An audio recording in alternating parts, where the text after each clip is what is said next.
Okay, so we're now going to move on to the technology of pyramids with that understanding. So all of the things we just covered in terms of orientation and earth energies and geometry, this is still all very relevant what we're going to talk about, but we're then going to go into some other concepts which are specific to pyramids. So we're going to talk about the different ways that pyramids work, and how they can affect us and the benefits they can have. And after we've talked to that, we're going to show some examples of 3 particular pyramids. So pyramid technology. So essentially, pyramids are found all over the world, not just in Egypt, in Indonesia, in Mexico, Central America, in Europe. We're going to see a collection of some pyramids in Bosnia, in China. They're all over the world. There's pyramids in the Canary Islands. So even in Europe, we have them, and so that there's a very particular technology and a very particular system, methodology of building them to make them very, very advanced places for healing and for connection, and places that actually can also generate energy, which we're going to see. So, first of all, what we need to understand is that our planet is an electromagnetic structure. We all know about magnetism, but actually the Earth has a magnetic field around it. The Sun and all the planets have magnetic fields, and our magnetic field actually protects the Earth as like a force field from dangerous gamma radiation. And the Sun has its own magnetic field. So when there are solar flares, the Sun's magnetic field can actually affect our magnetic field and its ability to protect us. These magnetic field lines relate to the Earth and its structure and its form and its shape. And these lines of force run from north to south in the same way that magnetic field lines would run on a magnet, which is basically a magnetized piece of iron, which we can utilize to stick things on our fridges, and then that way. It's that same magnetic force that will hold things on your fridge is then going to is actually part of the Earth and how the Earth works as a living structure. So we have a lot of science, which is too much to go into today. But essentially, we have a central core of rotation, iron core, which then the Earth's rotation as it rotates in space and as it rotates on its axis is then creating a magnetic field. And there's a magnetic field, there's an electric field. And so there's a relationship between magnetics and also with gravitation, and also something called the Schumann resonances, which are the vibration, the very much the heartbeat of the Earth. So these are in the same way that we are as human beings, we're electromagnetic beings, and we have electric fields. Our heart is a large electric organ. We have magnetic fields around us, where our auras, our fields, are combinations of electromagnetic fields and also finer fields of more etheric fields, which we'll talk about later. So we have to understand that pyramid structures were built with an understanding of this magnetic field, and the Earth being a magnetic structure. There's something called the Earth grids. These are modern understandings of various aspects of the structure of the Earth, and there's been work done in the last 40, 50 years building on more ancient understanding of the Earth as a living being, also as a being which has a form that was sometimes related to as a crystal in ancient times. And these grids, they're essentially these are different templates that have been recognized as being part of the Earth's form, and some of these are geometric, some of these are linear and to do with crossings, some of these are more to do with sacred geometry and pure symmetrical geometry.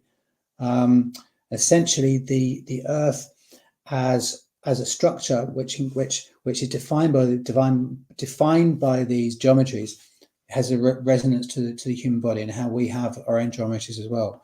So the location of pyramids and other sacred sites has been shown by a lot of research to be relating to these earth grids, and not just the energy point of where it is in its location, but also in terms of a larger grid of connected structures around the earth. So the key point here is the structures are not isolated; they're part of a global grid, and they are connected. And there's a lot of evidence to show that these structures have been at one time worked together as a global grid, as a global network. Yeah, I've also have the information that this network, basically of pyramids, it's also linked to the energy network of the volcano lines. So there are volcanoes that are linked also energetically, and where there's a crossing between those lines, like we were talking before about water crossings. Here is a magma crossing, let's say, or a lava crossing. There's the pyramid on top usually. So it's a network that regulates also the energy of the earth that ancients used to actually use that energy for us, for life here. Like we're going to talk about later. Yeah. Yeah, absolutely. And that understanding was also utilized in structures that weren't pyramids as well. So other sacred sites are built on volcanic locations. For example, you think about in the UK, we have in Scotland, Edinburgh is a classic example. Edinburgh Castle is built on an old volcanic plug. So not just sacred sites, but also military sites had an understanding of connecting to that power, and so they were good defensive sites, but they also recognized that ancient knowledge that volcanic power was connected through the landscape. So you're absolutely right. Exactly. There's also the Mount Shasta that is very known in the spiritual world for UFO sightings, but also Saint Germain and many things. And it's a volcano. The whole network of volcanoes is very, very famous as an energy point. And also we're going to talk about later on how these energies, these sites are built to actually enhance our health and our consciousness. So how it was so important for ancient people, this connection with the earth as a living being. It was not just like a religion like we use nowadays. It was actually something they lived in and they used daily. It was something that was very connected for them. They made pilgrimage to these sites when the sun in the solstices, the equinoxes, they went there for guidance, for healing. So it was something that was really important for them. And the connection with the earth as a being, it was part of everyday life for these ancient civilizations. Absolutely. Yeah. Okay. So a little bit more in depth now. The Earth, through seismic action, the movement of the plates of the Earth, the plate tectonics, the actual movement of the land masses, and also of the rotation of the Earth core, creates waves that are constantly being sent out from the center. These are called standing waves because the shapes are constantly being in the same form when they reach the surface of the Earth. And this is known as infrasound. We can't hear it. It's very, very low frequency. And these waves are related to something called the Schumann frequencies, which are a series of frequencies. The central one is 7.83 hertz, which is going to be important later on when we talk about brain waves and how pyramids can affect us. But and the Schumann frequencies are also impacted by electrical charges from the ionosphere. So there's constant electrical amplification and activation of the Earth through the polarization from the external structure, the ionosphere around the Earth, And then we then have these waves coming from the center of the earth. So we have a constant flow of waves coming from the center of the earth, and we can't hear them, but within this, the pyramid builders and the ancient site builders understood this technology.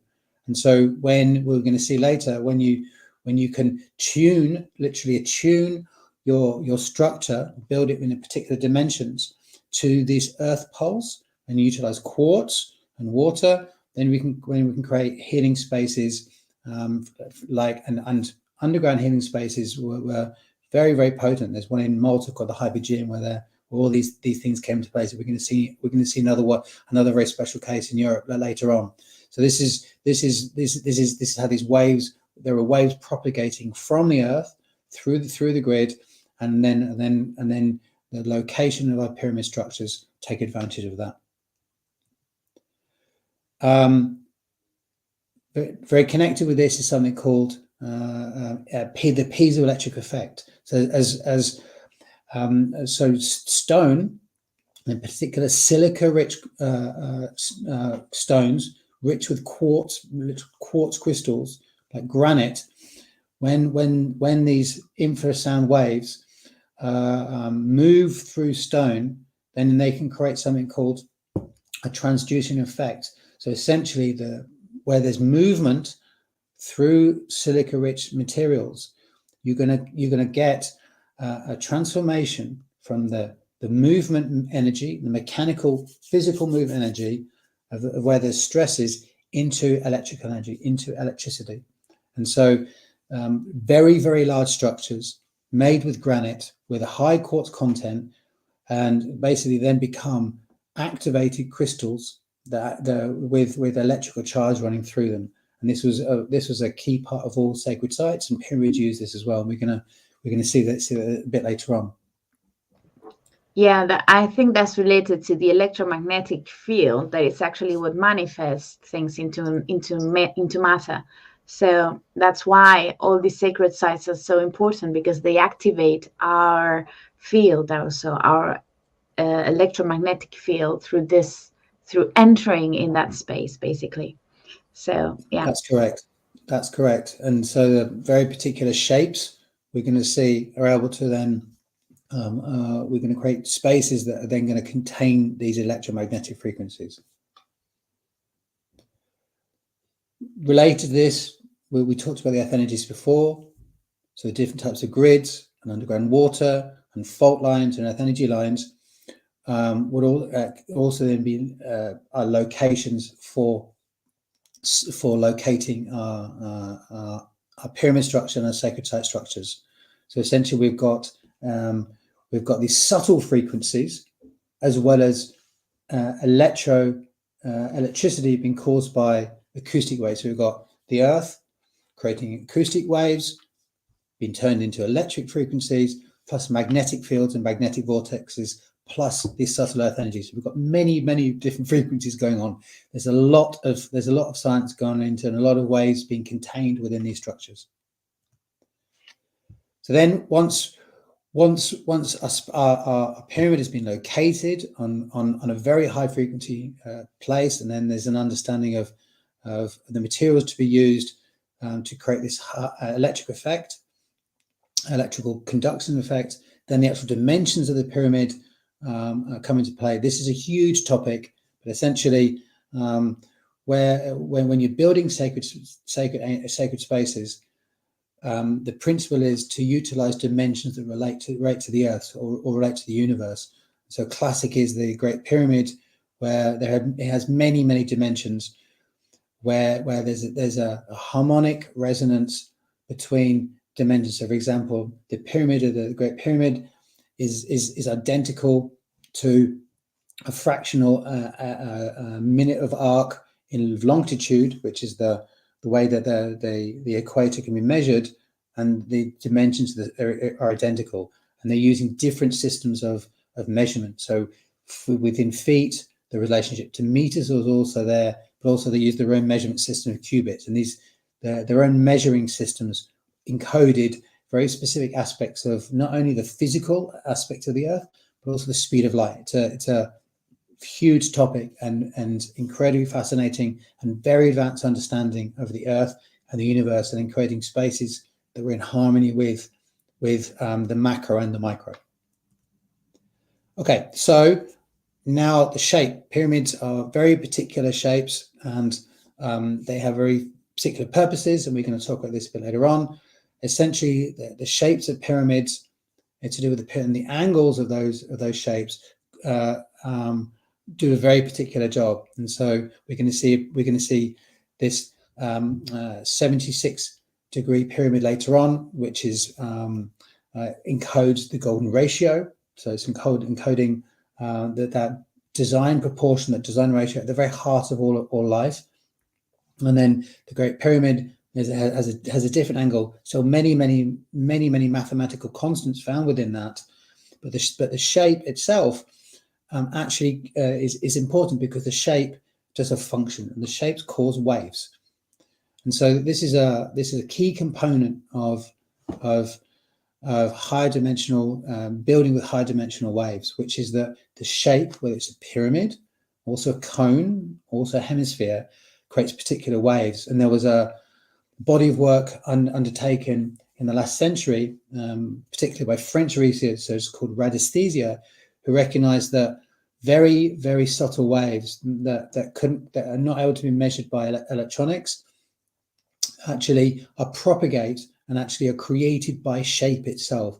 So whether it's so the actual form creates these particular waves, and these waves can have very, very specific functions in terms of carrying information, but also then activating the life force itself. And it's these waves that actually are the instigator of the famous effects of pyramids, where food doesn't go off, and there's or razor blades can stay sharp, or there's or famously the mummification process.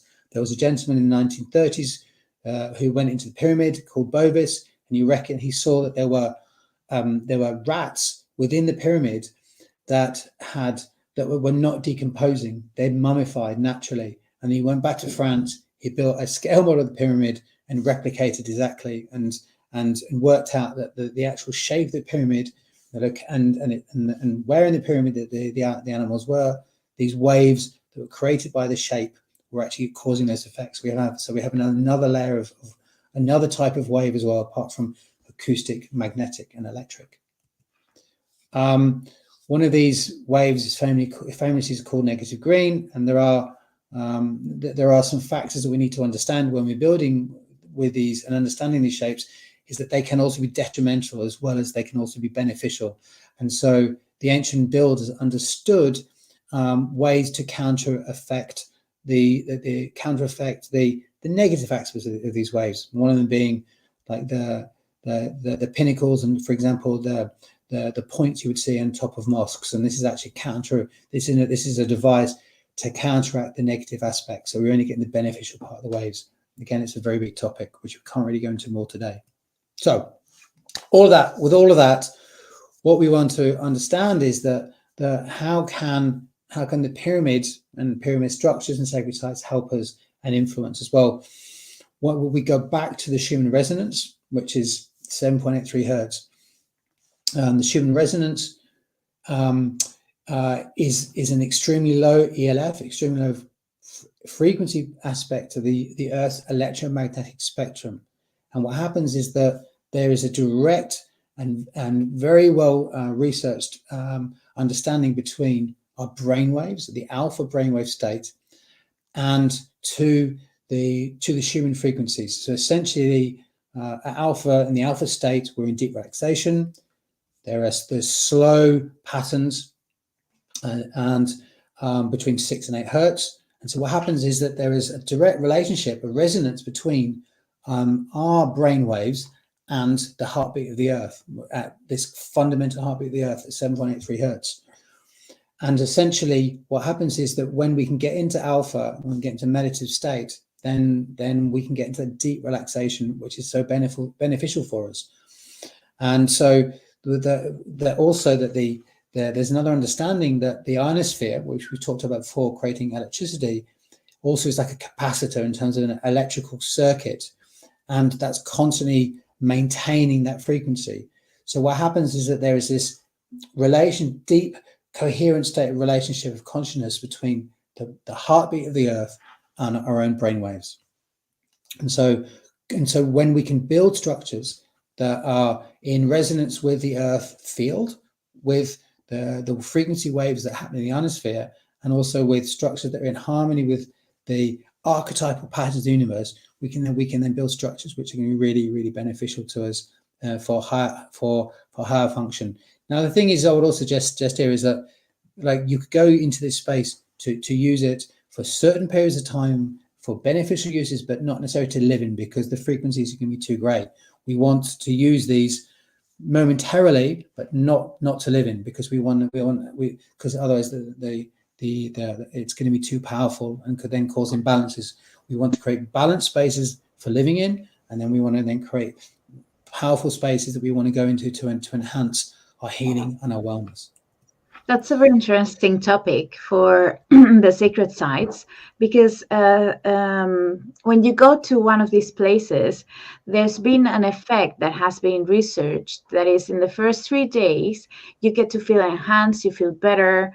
During the rest of let's say for a week or so, you start to feel really tired. It's like the energy has started to, what they have measured is that they start to appear like breaches in your energy field, in your aura, because your energy is shifting so fast, it's growing so fast that your energy field is like, when you get fat and you get those kind of marks on the skin of like opening the skin. And then after a month of being there, it kind of stabilizes. And then there's a process of developing different qualities, like, for example, having visions or perceptions, or more intuitive, or more dreams, or things like that. But for the first month living there, it's very, very, it's a huge shift. And when you go to these power places, you find people that if they are not grounded, they kind of lose you can lose your grounding. You can actually be a little bit like lose your marbles, as you say in England. Some people get a little bit over the top.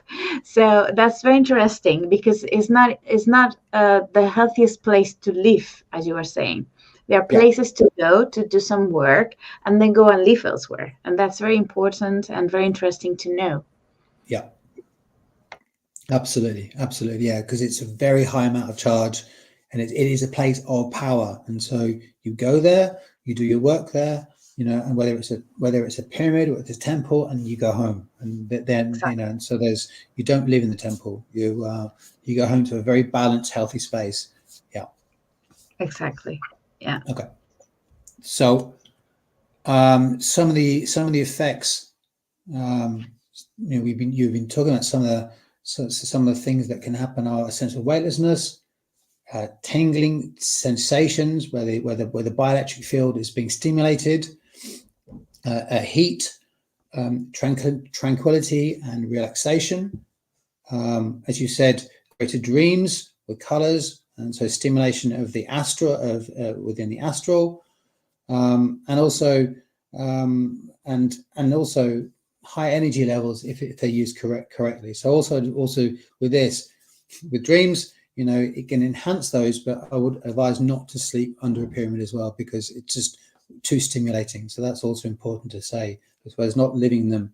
Let's not sleep under them as well, because when we're sleeping, the energy body's open, and it's just way too much stimulation.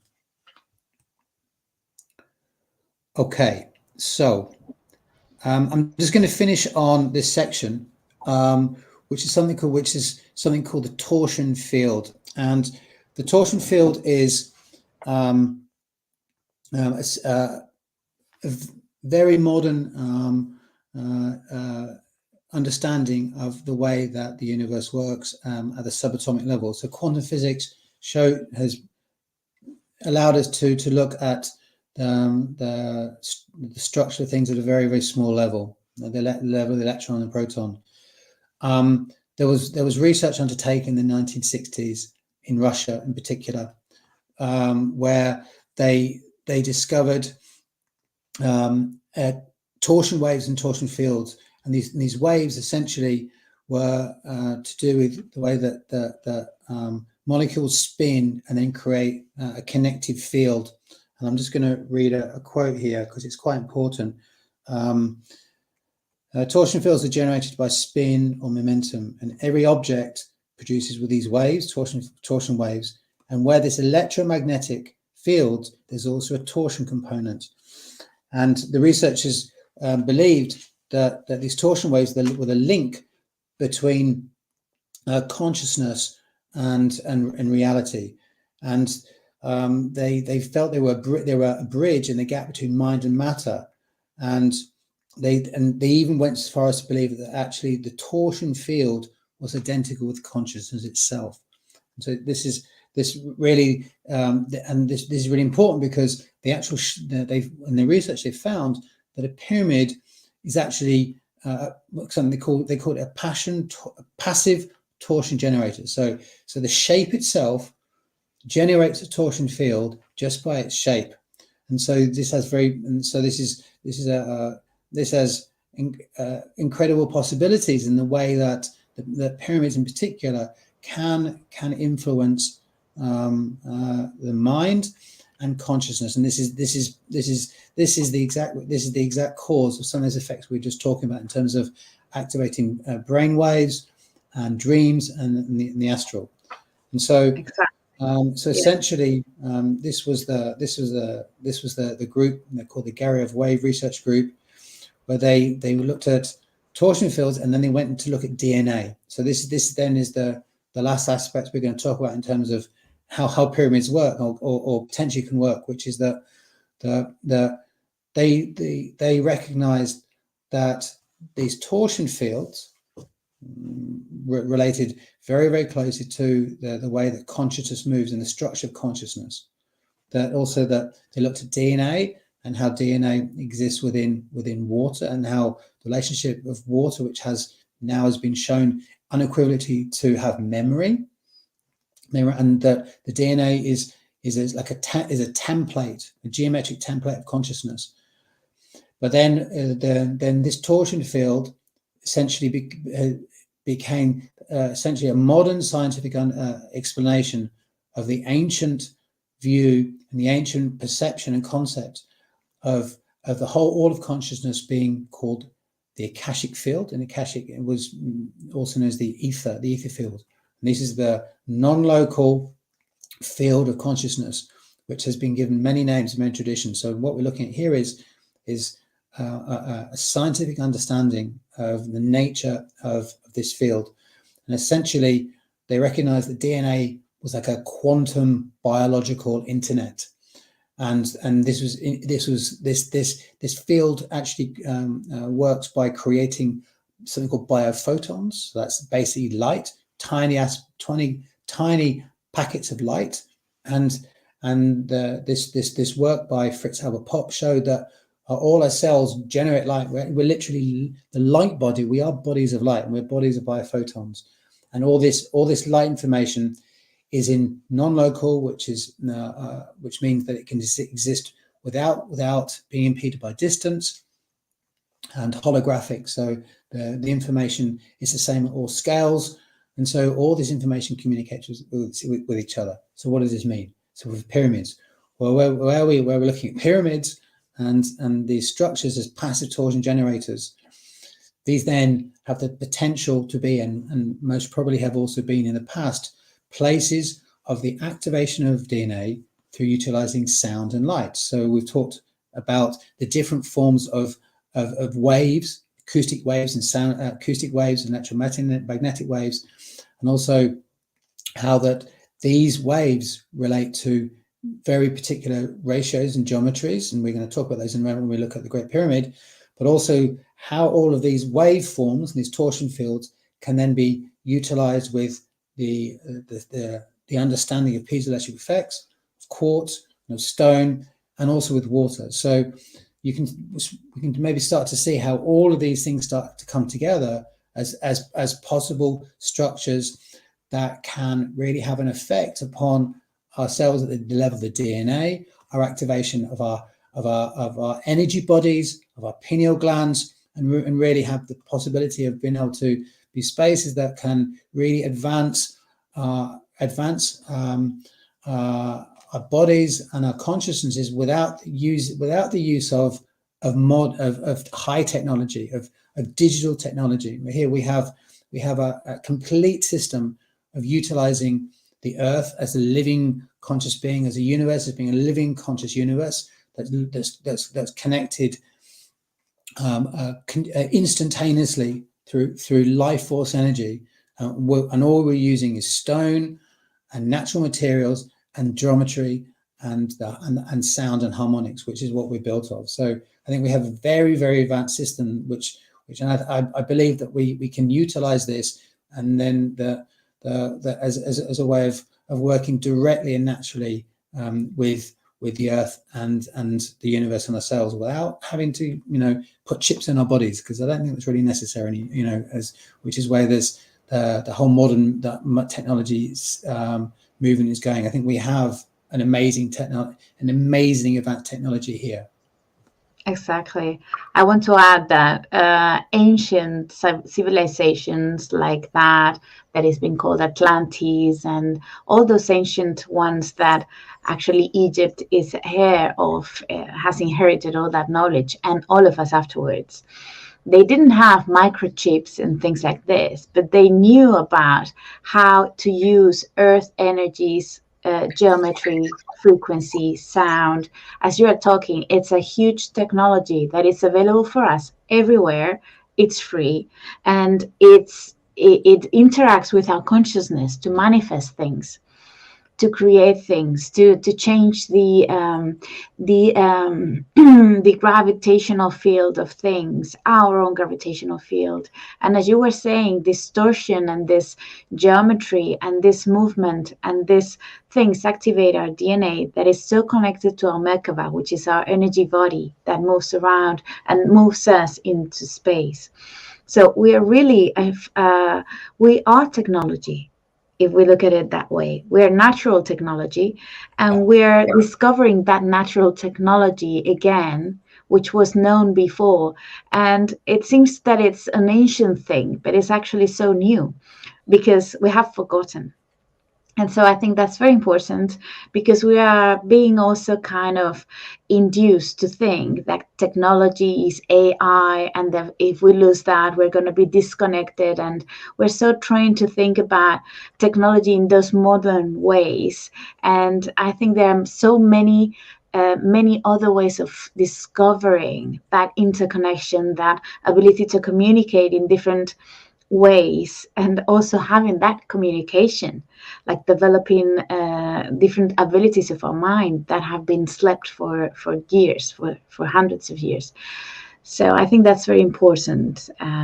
So thank you for bringing this, because I think this slide is like amazing for me. So thank you so much. Yeah, I think this is the one, and I think there's where the research is going, and where we can all experience this, and we can all bring this into our lives. This is the one where we can really enhance our lives. And I think, and as you said, with the recognizing that we're part of a living universe, and then we have all the tools we need. It's just about going there and then connecting. So this is incredibly exciting, because all is now coming available to us again.